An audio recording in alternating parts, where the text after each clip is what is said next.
Hey, you guys. Yep. It's Monday. And it really does seem like, I hope we're not jinxing myself, but it really does seem like that LAN cable solved all the problems. I mean, everything's just running a lot better. That was a pretty good deal for $15. $15. For 100. I had one before, but it was only 50 feet, and it was like it barely reached. Yeah. All the way downstairs, but so I got a 100-foot one for $15, and that's like plenty of room. So whenever we need to stream, I just plug it in, which means that this will also reach into my place over there. I could use that to stream also. Yeah. Yeah, I don't have to keep it hooked up all the time because I don't usually use this laptop except for streaming. I bet you that other little laptop will work fine if it's hooked up to a LAN probably cable. will. I could try a little stream. It probably will. Yeah. But so if you weren't here yesterday, we've been doing the Beverly Hills Cop trilogy, which Tom got a long time ago and we never got around to reviewing. So last night we watched Beverly Hills Cop 2. Which I had seen before. I think I had only seen it once or twice. But I remembered some shit from it. But, I didn't realize, until we started watching it last night, that this was directed by Tony Scott. Yeah. Fucking, what's his name? Ridley Scott's brother. Yeah, and Tony Scott also directed The Hunger, my favorite vampire movie of all time. He also directed Top Gun, which is how he got the job on this. Days of Thunder, which, Crimson Tide. Days of Thunder wasn't bad. Yeah, well, I guess because it was about NASCAR and it had Tom Cruise in it. I was like, two of my least favorite things in one movie. It wasn't a bad movie though. It just wasn't very interesting. Yeah, that's what I mean. So I was just kind of like, he did Crimson Tide. He did a bunch of other ones. Sadly, passed away in 2012. And remember, I was telling you last night, I was pretty sure he committed suicide. Yeah, he jumped off a building. Damn. In L.A. Damn. Yikes. I can't imagine going that way. This movie, the first Beverly Hills Cop is fucking iconic. It's classic. I love that movie. It's got a really good soundtrack with music and just a lot of good scenes in it, and it establishes a really cool characters. Cool characters across the board, and it's got a very fast paced. But visually, the first movie, very workmanlike. It's not real stylish. It didn't really kind of have to be, but it's just visually not all that remarkable. This one is. This looks like a Ridley Scott movie. It almost looks like Black Rain. Not quite as colorful, but a lot of shadows, a lot of depth in the way things are shot. Just the way the frame, way fucking shots are fucking composed. This movie looks really slick. It looks good. Is it as good as a story? Yeah. It's as good. I think the story is a little more convoluted. Yeah. It's a little harder to follow. I had a little problem following it. I had to ask Jenny, wait a minute, hold on, why are they doing this again? And I'm not entirely, I told you, but I'm not entirely sure I got all the details either. Right. But you're kind of not watching these movies for the plot with the bad guys. You're really just kind of watching it to see how Eddie Murphy's going to get out of these jams and what is it he's going to say and how these scenes are going to go down. And a lot of times that's not 100% really relevant to the overarching plot behind the movie. It kind of, what you can do is you're able to watch them multiple times until it just kind of seeps in of what happened. And because they were playing this shit on VHS a lot too, and they played it on cable, if you had HBO. So you saw it a bunch of times if you were our generation. So you could kind of get away with a little bit of a complicated plot and a convoluted plot because you would eventually see it so many times you understood it. But this is probably about the third time I've seen it, with big breaks in between, and I liked it. I liked it more this time. I think I liked it more than the last time I saw it. I realized how good this movie looks. It's a good movie. It's got a lot of good humor. Surge doesn't come back, I don't think. That's what I was saying. We were talking about that before. I was like, wait, I thought Surge was in this one. But then I was like, well, I guess there wouldn't be any reason for Surge to be in it because he works in that gallery and there would be no reason for him to go to that gallery. Yeah. Maybe they thought that would be like too much of a coincidence because, the thing about it is that I kind of like that, for a sequel, they kind of did sort of the same type of story in the sense that, Eddie Murphy has to go out to Beverly Hills and team up with his boys. Yeah. So his old partners. How they set that up, obviously, it's a coincidence that wouldn't happen that way in real life, but it's like, that's fine. But it was different enough that, I wasn't really that bothered. Yeah. You know what I'm saying? It starts off, he's getting ready in his apartment. His apartment's now spiffed up. He's putting on a suit. They're playing cool music. He's fucking kissing himself in the mirror. He's looking all dressed to the nines. Puts his gun. There's a really cool shot of his fucking Browning high power sitting there on his damn nightstand with the fucking magazines and some ammo around it, and just a lot of shadows and a lot of depth to the shot composition. And the credits are rolling while he's getting ready. He goes out and gets in his Ferrari and takes off and gets involved with these damn gangsters. Has a little thing with meets this dude at the damn Detroit bar, and the guy's got this blonde with big boobs, and fucking he's bagging on her in a way, and they're fighting, and he's like, I needed 1,000 credit cards. He's trying to buy these. I think it was 2,000. It was 2,000. Yeah. He's trying to get this gangster to sell. Well, yeah, I can't. I don't have time. No, I need it now. And it's just good. It's just good fucking banter and good scene. And it's just kind of sucking you back into the damn Axel Foley character. It's basically kind of a similar scene to fucking the cigarette undercover deal where he was trying to fucking sell a damn truck full of cigarettes to these mobsters. And the dude from that fucking heist is there. He goes, no, that's a cop. They started accusing each other of being police. He talks his way out of that one. Then he goes back to the police station, and the fucking chief of police is chewing him out again. Where the fuck you been, Foley? It's just good. He's like renting a Ferrari and like $2,000 for a suit. Yeah, what's my Ferrari? I gotta look the part and all this kind of shit. And he's got Jeffrey, and Jeffrey is Paul there. Reiser is there. Yeah. It's a fucking. So you're just getting reintroduced to these old characters again. Because if you were a fan of the first movie back in the day, I think you had to wait a couple years to see this one. Yeah, I think it was 3 years. Because the first one came out in 84 and this one came out in 87. Yeah. So Axel's not really broke like he was anymore. He's evidently made some money. Or they're putting him on like higher stakes. They're putting him on higher stakes. Undercover gigs. Right. And it shows back in LA or Beverly Hills. Bogomil, wasn't his name Bogomil? Yeah. Yeah, Bogomil gets Which shot. sounds like a name from Lord of the Rings. Yeah, it sounds like something from fucking the Smurfs. The Smurfs. The bad guy from the Smurfs. That was Bogomil. That was Gargamel. Yeah.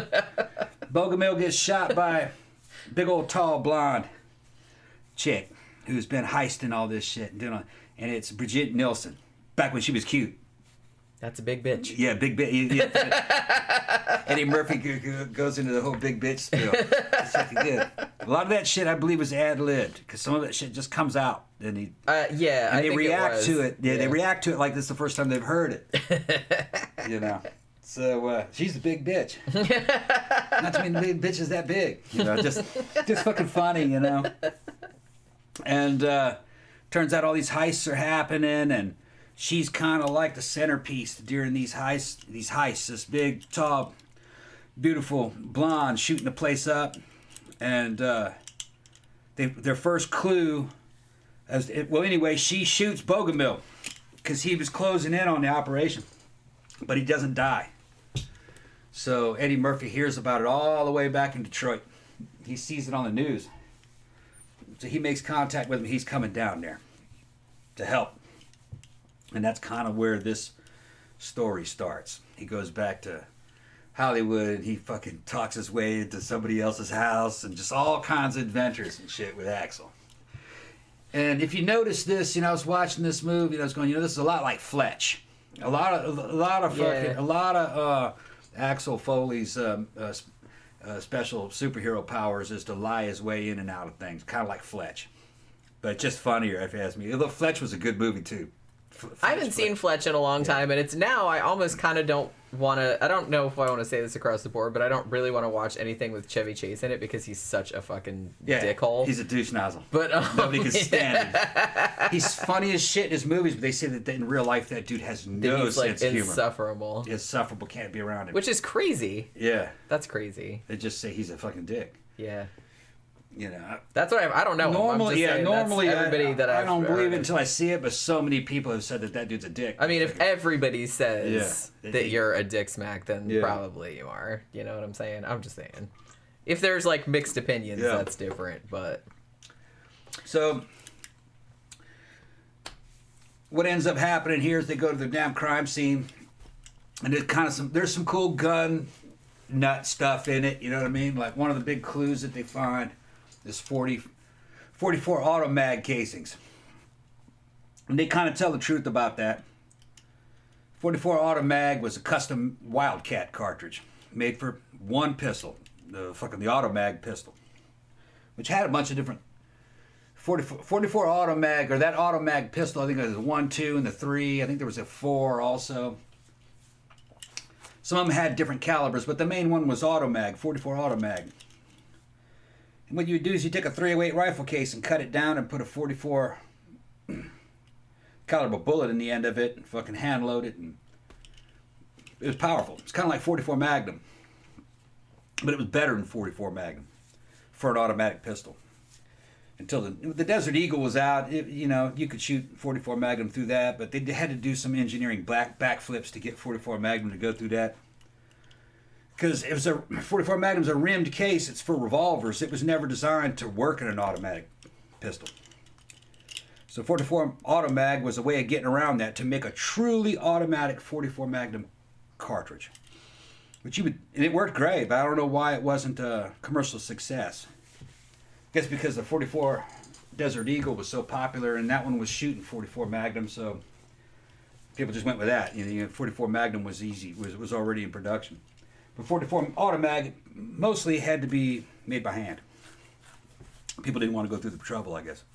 Which to me, that seemed like the one kind of weak point in their operation. Yeah. Was that why would you use... a Wildcat cartridge. Why would you use such a distinctive cartridge when you're doing these? Because it could easily... I mean, that's like... it immediately gets like traced back to them. Yeah. The reason why they did that is because these are California guys making these movies.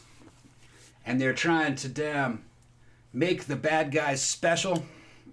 So therefore, the bad guys have to be using special equipment. Shit that you can't get anywhere else. That might impress an audience, but that wouldn't impress professional thieves. They would use the most commonly available shit that you could imagine. That's what I'm saying. But not to target yourself. Now, they did address that in the movie.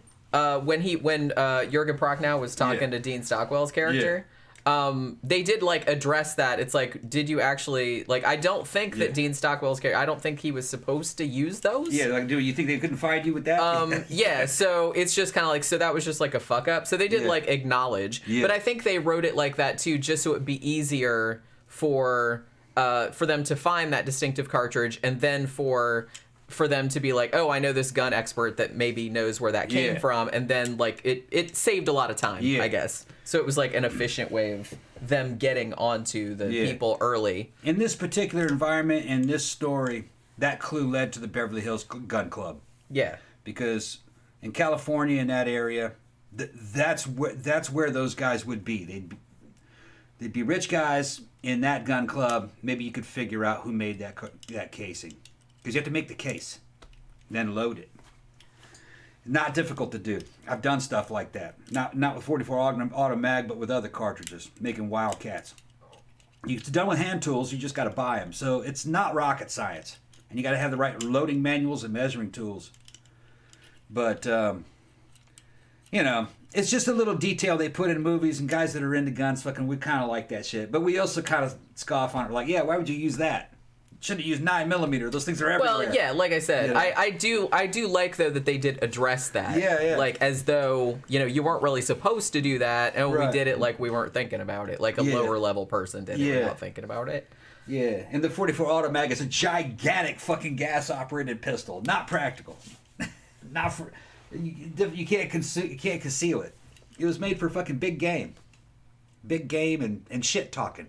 Look what I got, But yeah, I mean, I did like I said, the plot structure of this one is pretty much just like the first one. Like I said, they set up with Eddie Murphy still back in Detroit, like doing an undercover job. It's just like a fancier one. Yeah. And then he gets called back to Beverly Hills to investigate. In this case, like the shooting of his friend, at least like Bogomil, he didn't die, but you know, he's kind of like laid up for the whole movie. Yeah. So he just does go undercover. And I like that they added like a couple new elements, like you know, like Rosewood and Taggart, them being like kind of on the outs because there's a new chief of police who doesn't like them very much. So there's like another hurdle that they have to get around. I like that they expanded Rosewood's character, Judge Reinhold's character, out from sort of being like this goofy dim bulb a little bit. They kind of like expanded his character some and made him kind of like grow a pair toward the end. I also really liked when they went to his apartment. And it's like he had like the Cobra poster, which, like I said, was kind of a callback Rambo to and Cobra. Yeah. And it was like filled with plants. Yeah. And guns. Yeah, and guns. And for some reason, one of the funniest things in there to me was that whole thing with the turtle. Yeah. Big Al. Yeah, Big Al. And Eddie Murphy asked him where the turtle's dick was. Yeah. And then Judge Reinhold getting his feelings all hurt. Like, you know where your dick is, don't you? Yeah. It's like, I don't know why that made me laugh so hard. Because the turtle's like, oh my God, I don't know what's going on. Yeah, the significance of the Cobra poster, if you guys didn't see our other review of yesterday, of part 1 or Beverly Hills Cop. Beverly Hills Cop originally was going to be a Sylvester Stallone movie. And Stallone liked it, but he wanted to make certain changes. He wanted the dude's name to be Cobretti. He wanted him to be very Italian and didn't want so much humor in it and wanted more action. And they were like, no, sorry, not this movie. But somebody in that company was like, I'll do that movie with you. We'll call it Cobra. So Cobra is a revamped Beverly Hills Cop for Sylvester Stallone.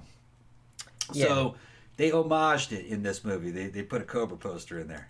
In Judge Reinhold's apartment. Yeah. Like in his bedroom, wasn't it? It was in his bedroom. Yeah. And they made sure to like have living room. No, because I think the living room was where because he went in the bedroom and then he went like that and there were all his guns on the back of the door. Yeah.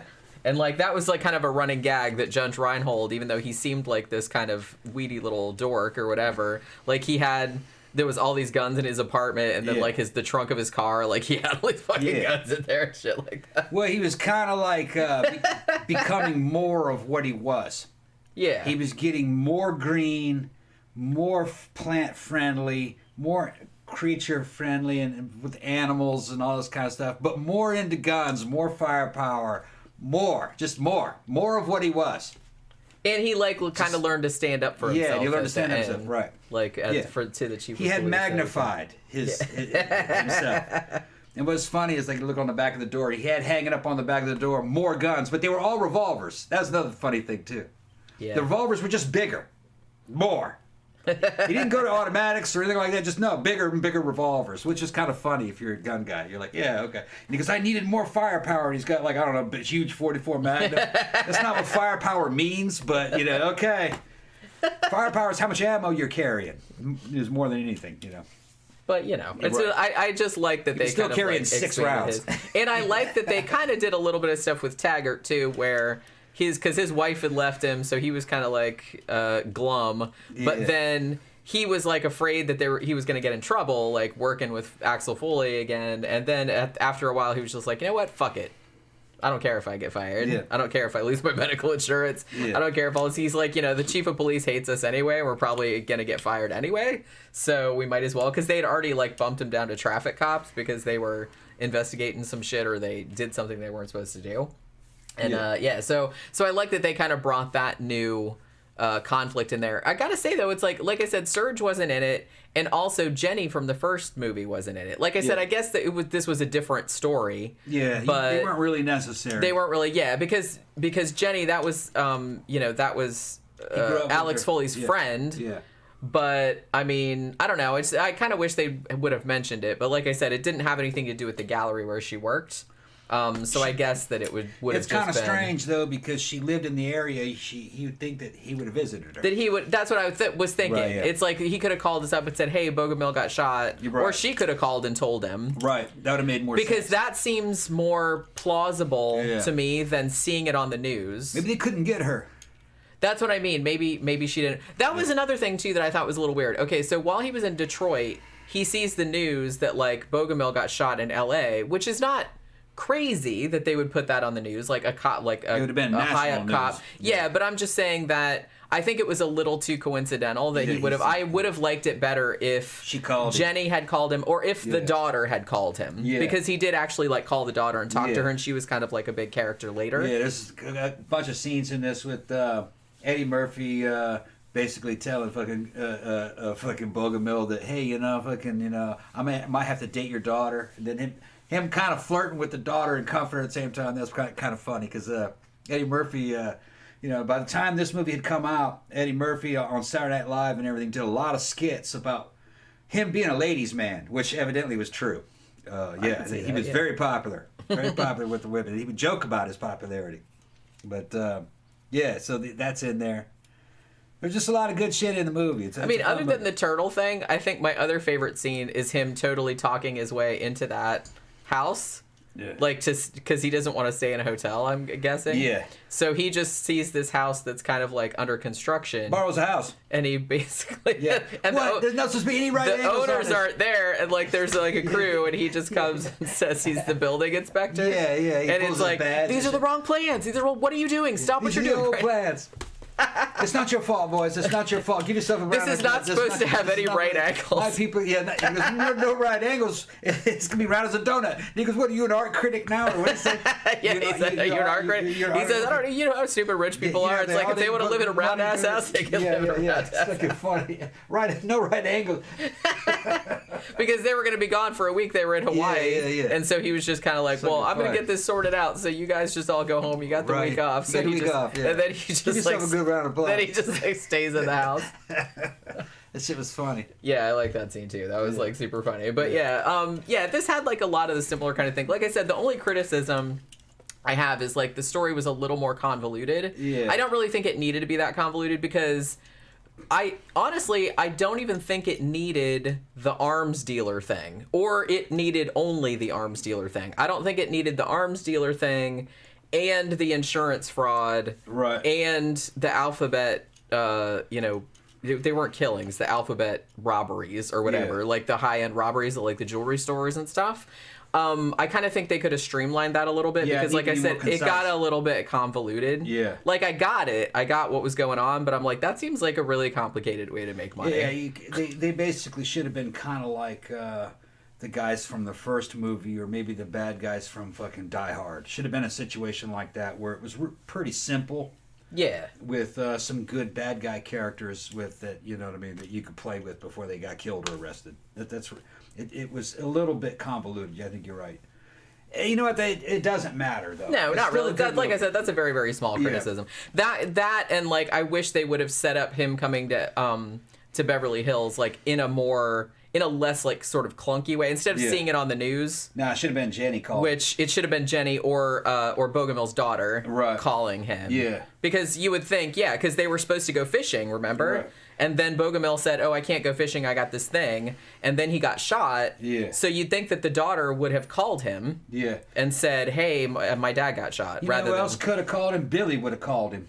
Yeah, that's what I'm saying. A lot of people would have called and told him, like instead of him seeing it on the Taggart news. would have said, "No, we'll let our local guys handle it." But Billy was the kind of character. Well, I think we should call Axel. You know, that's like some shit. Yeah, to me that would have made a lot more sense. Because even though, like I said, a high-ranking cop getting shot like that in broad daylight would have made national news. Mm-hmm. It just, to me, it seemed like a little unbelievable that he would have just happened to be watching the news and seen that. Yeah. So, and there's a lot of characters that could have called him and it would have been like a lot more believable. Yeah. So there's that. And like I said, but I did like the other stuff that they added. I liked Gilbert Gottfried was in there too. I think you were in the bathroom during that part. Okay. Because he was like the lawyer of the guy. I remember the scene, but I just he was like in one scene, and like they went into his office and like told him he had like all these unpaid parking tickets. Yeah, and then said they were gonna arrest him, and then like, but they got him to like leave so he could use their computer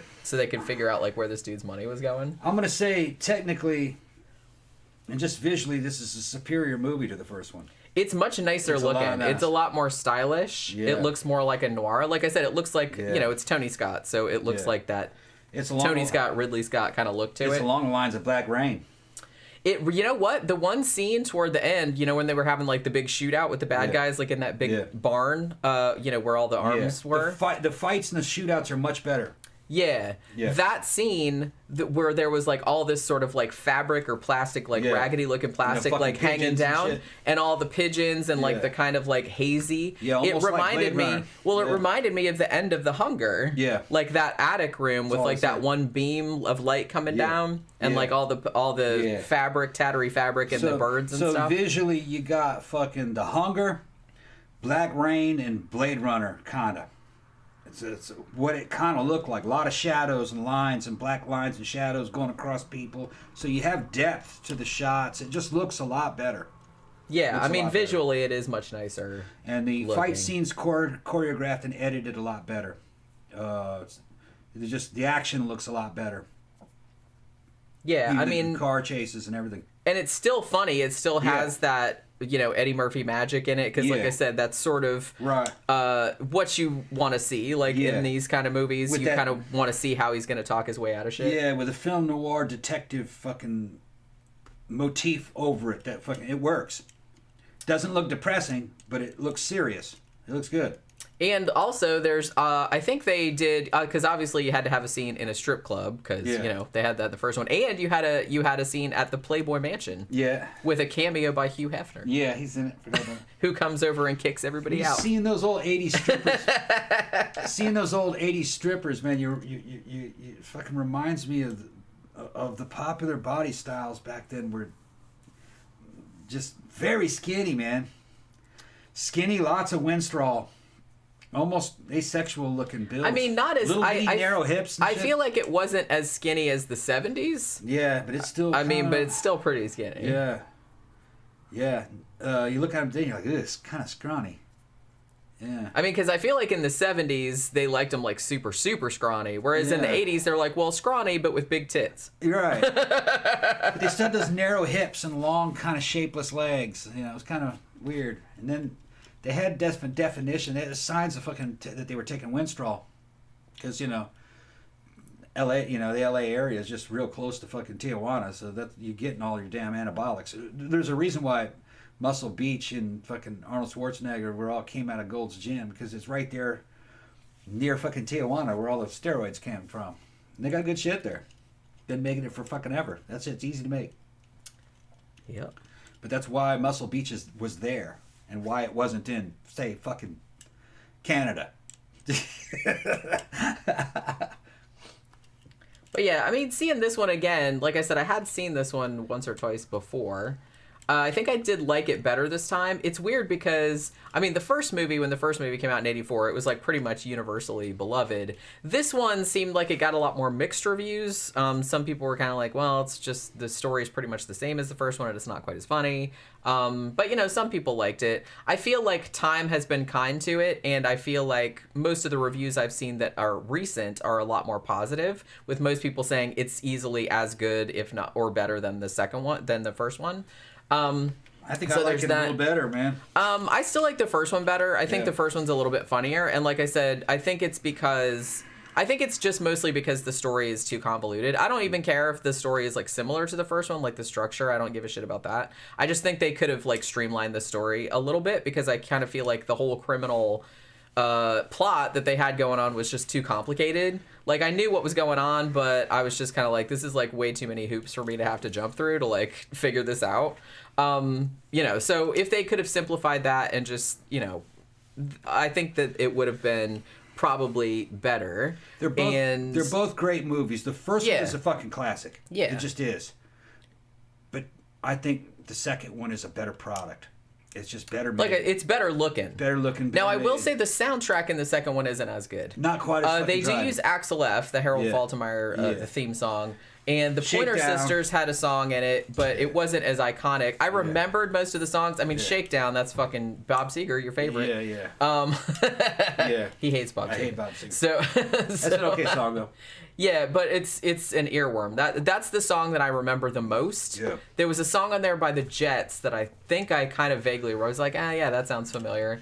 But it's weird because when we rewatched the first movie, I was like, I remembered every single song. Yeah. Like all the words and everything. The second one, I think I only remembered like Shakedown and one of the other ones. Yeah. So it wasn't quite as iconic.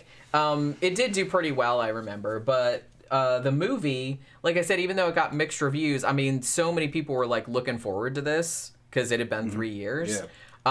It didn't make quite as much as the first one, but it still made a shit ton of money. I think it ended up being the second or third highest grossing film in the world that year. I think it was second highest grossing. I think Fatal Attraction was the highest, but it was like right behind that. So It's a good flick. not too bad. It's a good Not flick. too bad. Now we're gonna do this third one too. We're gonna watch it tonight. We're gonna watch the third one tonight, and then now I don't think that I've ever seen the third one. I Yeah. could be wrong about that because I saw a lot of. I've movies only that I seen it a couldn't- couple times, and the last time I tried to watch it was a couple years back when I bought this set. I got about 30 minutes into it, and it felt so off. I had to get up and go do something when I got back. I said, I want to finish it. Never finished it. But I remember even So- back in the day not really liking the third one that much. I kind of feel like a lot of people don't like the third Yeah. one. I'm not judging. I haven't seen it. I don't think. If I did, remember I don't remember. I remember it feeling very disjointed, badly edited, not real funny, kind of stale. But we'll see. And I remember it looking like shit, basically. Looking real. I mean, it was several years later. Yeah. I mean, part 3 didn't come out till what, 1994? Or something, or was it I don't know. earlier? I don't know. I kind of feel like it was a while, like before the third one came out. Yeah. But Now, we're doing this series because I've heard, rumors has it is that the next Eddie Murphy movie will be an Axel Foley movie. We'll see. But that's just a rumor. But it makes sense. It makes sense that that's what he would do next. I mean, that does seem like a project that. And it's going to have to be good, you know. Yeah, it better be. Yeah. And hey, Dolomite's My Name was great. Fucking Coming to America 2 was good, real good. Yeah, I mean, obviously not as awesome as the first one, but Well, it wasn't rated R. It was alright. Yeah, It wasn't I think PG. that was the major problem. I think it was the main difference. Yeah. So if he does, if it comes out an Axel Foley movie, I think I've heard Eddie Murphy himself say he didn't like 3. He says that he didn't think it was that good. I can't think of a single So- person that actually Right. liked 3. I'm sure they're out there, but So he knows the deal. If you're gonna do 4, you got to do that shit right. Which Eddie, even though he's older now, he's still in good shape. But I mean, you could still play that character Yeah. because obviously he could just be like retired and like coming out of retirement. They do a lot of he'd movies probably like be a that. police chief. Yeah, they do a lot of movies like Something, that. right, So yeah. I don't really see why that would be a problem. Yeah, and he's usually working outside the law anyway. Yeah, that's what I'm He's saying. not in his own, so it doesn't matter. Right. And he at the end of part 1, he asked was it Bogomil? He asked Bogomil, you think I ought to quit the force and stay here and be a private detective? So that means he knew about that he considered being a private detective. That's probably what it'd be like. Yeah, that might be a good angle to go Yeah. at it from. Although people do kind of like him being at odds with the police authorities I'm because sure he's that always will be doing there. something wrong. Yeah. But the thing about it is that I think that in the 80s you could kind of get away with that because it was a trope. Yeah. Nowadays I don't think you could get away with that because it'd be like, oh my god, you'd be so fired. Like Yeah. if you did that stuff. So I don't think people would believe it as much. Yeah. But if you were a private detective, you could get around. You could skirt around a lot of Yeah. those issues. Makes so sense. Makes maybe they sense. should do that. Makes sense. He'd be a private detective. Yeah. I mean, that's if I was writing it, which I'm Right. not. But He if would- I was writing it, that's the He would angle be I the go at it age from. where that's where he would be at this point. Yeah. When you say Graham's ex-cop. Tammy says, I can't even remember if I saw 3. I can't either. I very well may have. Although, if it did come out as late as 1994, then I probably didn't. Because I was seeing movies in the theater then, but I kind of feel like my prime cable watching years were like early to late 80s. So Yeah. if it wasn't on cable during that time, I probably didn't see it. Although I very well may have. You can buy 1, 2, and 3 on Blu-ray in a pack. and I think I only paid around $10 for it. So you can get it on Amazon. Yeah, they got it on Amazon. Yeah. It's easy to get because, like I said, this is a big fucking franchise. You know what? Guess what I did today? What'd you do? I haven't told you yet. Uh-oh. I haven't told you. Is it something bad? It's bad. I bought Zardoz on Blu-ray. That bitch was $35 delivered. God damn it. Yeah. Is there a lot of extra shit on it? I don't know, but I hope so. It was like $32, but then I had to pay the tax on it, and it's a Spanish import. Will it play? It's region A, B, and C. Oh, okay. So it's like, I guess that means region free, basically. I mean, hopefully. And it has region A and B and C. Okay. So we'll see, and that's really the only thing going. And and it was like only $10 more than the DVD. So you might as well just get the Blu-ray version. Yeah. Because y'all didn't get it for me, so you made me spend my own money. He's guilting everybody. Guilting everybody out. Y'all didn't give me. I didn't know you wanted it. I would have. I wanted Zardoz. I would have got it for you for Christmas. Yeah. Although I got you Rome and said we still haven't watched the end of that. We really need to get around to watching the season 2. Yeah, we watched the first season. We haven't watched the second season. Yeah, well, but I like Excalibur a lot, and I liked Zardoz a lot. I wish you could. I wish that this would come with a director's cut. It doesn't say it, but it'd be neat if there's a director's cut option that omits that fucking dumbass intro. Well, I mean, you could probably just skip over it if you really wanted to. Yeah. It's like the first 2 minutes or whatever it is. Because, that is fucking dumb. Yeah. But other than that, it's like a pretty good... It's weird as shit, but it's like, it's pretty good. So is that all we have to say about Beverly Hills Cop 2? All right, so thanks everybody for dropping by. And we'll be back tomorrow talking about part 3, because we're going to watch that tonight and see how that goes. Wish us luck. It can't be that bad. No, it's not. It's just mediocre. All right. So we will see you guys again tomorrow afternoon/evening. Bye.